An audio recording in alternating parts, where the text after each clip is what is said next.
¿Nunca has sentido cansancio de amar a otra persona? Muchas veces cuando uno trata con diferentes familias o personas o se hallan en diversas situaciones, se escucha decir yo amé demasiado a esa persona, pero no vale la pena, no puedo más. ¿Será posible afirmar que hemos amado demasiado a otra persona?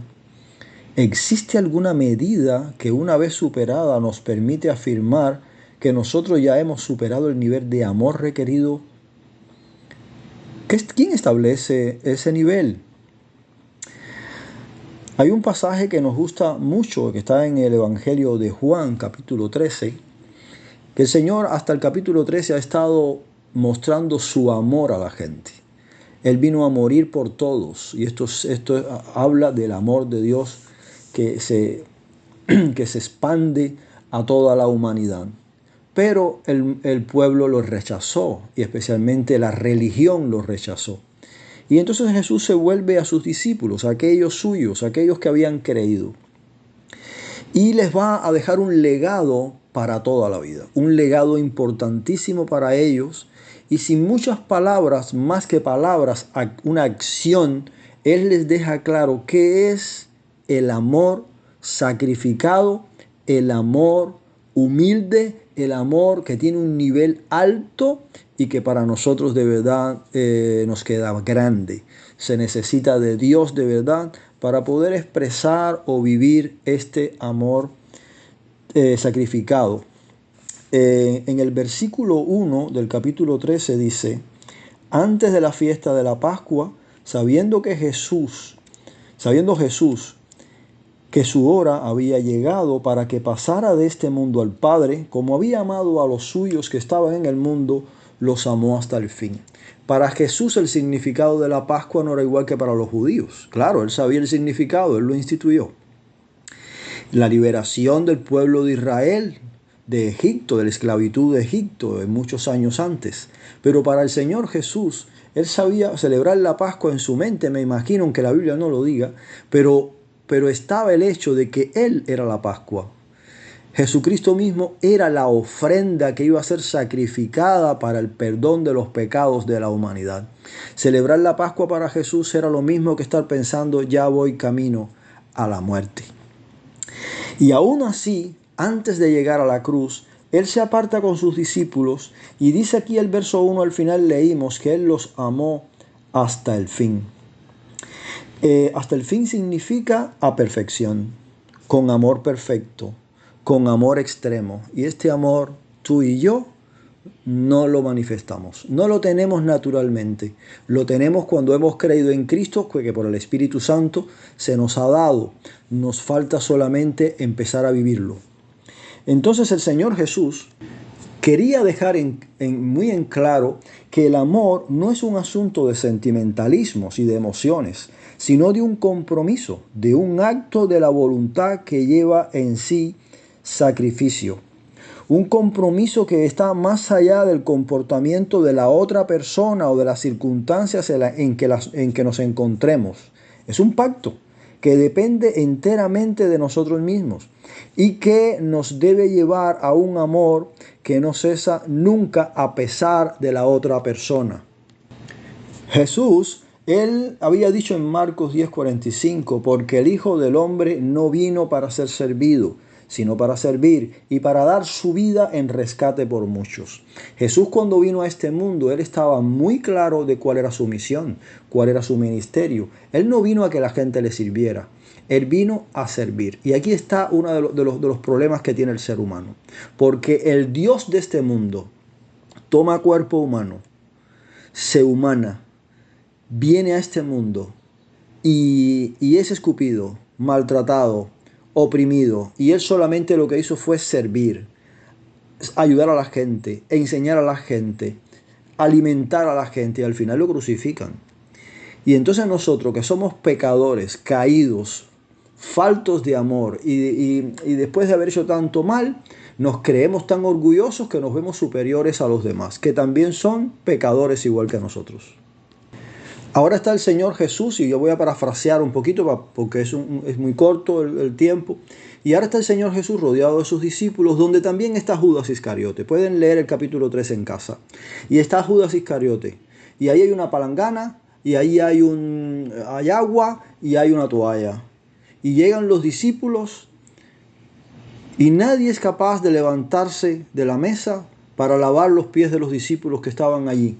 En la antigüedad era normal, porque usaban sandalias y por la geografía donde ellos se movían, de polvo, de arena, entre otras, que se ensuciaban los pies mucho. Y cuando llegaban a una casa, en muchos sitios había un esclavo que llegaba, le lavaba los pies a las personas para que se sintieran limpios, cómodos, que era lo que más se ensuciaban. Y todos ellos estaban con los pies sucios, todos ellos estaban necesitados de lavarse los pies y quizás hasta incómodos, pero ninguno se levanta, ni para lavar los pies del Maestro, ni para lavar los pies del mismo Señor.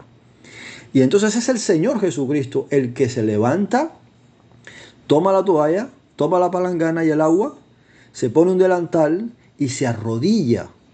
Lo mismo que hacían los esclavos. Se arrodilla y se pone a lavar los pies de los discípulos, a todos, incluyendo a Judas Iscariote, aquel que él sabía que le iba a traicionar, aquel que él sabía que le iba a entregar a la muerte. A él también le lava los pies. Dice el verso: Cristo se levantó de la mesa, se quitó el manto, se ciñó una toalla y tomando agua comenzó a lavar los pies de los discípulos, es decir, a todos. Y aquí ya va dejando una lección demasiado grande para nosotros. La lección, por ejemplo, en Mateo 5, 44 al 45, el Señor Jesús dijo: amad a vuestros enemigos, bendecid a los que os maldicen, haced bien a los que os odian y orad por los que os ultrajan y os persiguen, para que seáis hijos de vuestro Padre que está en los cielos, que hace salir el sol sobre buenos y malos y llover sobre justos e injustos. Y es aquí donde quiero dejar claro algo. Aquí vemos el acto del Señor Jesús de servicio revela la verdadera dimensión del compromiso con las personas que estaba formando. No es un problema de sentimentalismo, no es un problema de emoción, es un asunto de compromiso de un acto de la voluntad del corazón que está dispuesto a hacerle bien al otro, quien quiera que sea, aunque me odie o no. Esto supera la expectativa de lo que conocemos como el amor humano. Pablo a los romanos les dice en el capítulo 12, verso 21, así que si tu enemigo tiene hambre, dale de comer, si tiene sed, dale de beber, pues haciendo esto, ascuas de fuego amontonará sobre su cabeza, es decir, que sentiría vergüenza. Y es lo normal. Vivimos en un mundo donde la pobreza existe. Vivimos en un mundo donde estamos rodeados de gente que en verdad quizás no tienen un buen corazón en el momento. Hay asesinos, hay violadores, es verdad todo eso. Pero el llamado de Jesús a nosotros es a hacer bien a los demás. No es que le demos un abrazo y un beso hipócritamente y que yo lo quiero mucho. No es eso lo que Jesús está enseñando. Jesús está diciendo que somos criaturas de Él y que debemos de amar en el sentido de darle de comida o darle de beber a todos. Y entonces dentro del ámbito de la iglesia, pues mucho más. Mucho más, ¿por qué? Porque hemos sido comprados a precios de sangre y debemos de estar velando. Jesús fue capaz de lavar los pies a los discípulos. Esto es un símbolo. No significa para nada que la gente tiene que lavarse los pies. Esto es un símbolo que está hablando del amor entregado. En cuanto a nosotros los seres humanos, debemos de, en el ámbito de la iglesia, de amonestarnos, de exhortarnos, de animarnos, de tendernos la mano. Si alguno se cae, lo levantas. Y así, eso es lavarnos los pies los unos a los otros, tanto con la palabra enseñándonos como en los actos de amor y cariño. Y para el de afuera igual. Si hay alguien que tiene hambre, pues dale comida y sigue tu camino, pero dale de comer. No le dejes con el hambre. Esto sería el amor que Jesús mostró. Ahora bien, hay una parte aquí donde Pedro no quiere que el Señor le lave los pies. Y el Señor le dice: si no te lavo los pies, no tendrás parte conmigo. Eso es importante y quiero terminar. Es importante porque si Jesús no nos lava los pies, no tener parte significa que no tendremos perdón, que no tenemos salvación, que no tenemos santificación, que no tenemos nada de la bendición de Él sobre nosotros.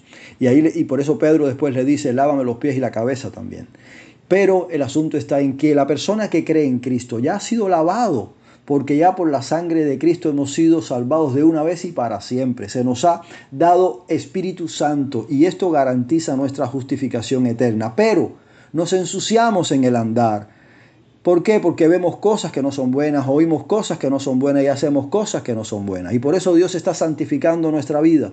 Y necesitamos que Él nos lave los pies en el sentido de que a través de la Biblia y de su Espíritu Santo nos santifique y también nos aparte de pecar. Pero eso también entre nosotros lo hacemos. Que Dios bendiga su palabra y que aprendamos a amar como Jesús amó.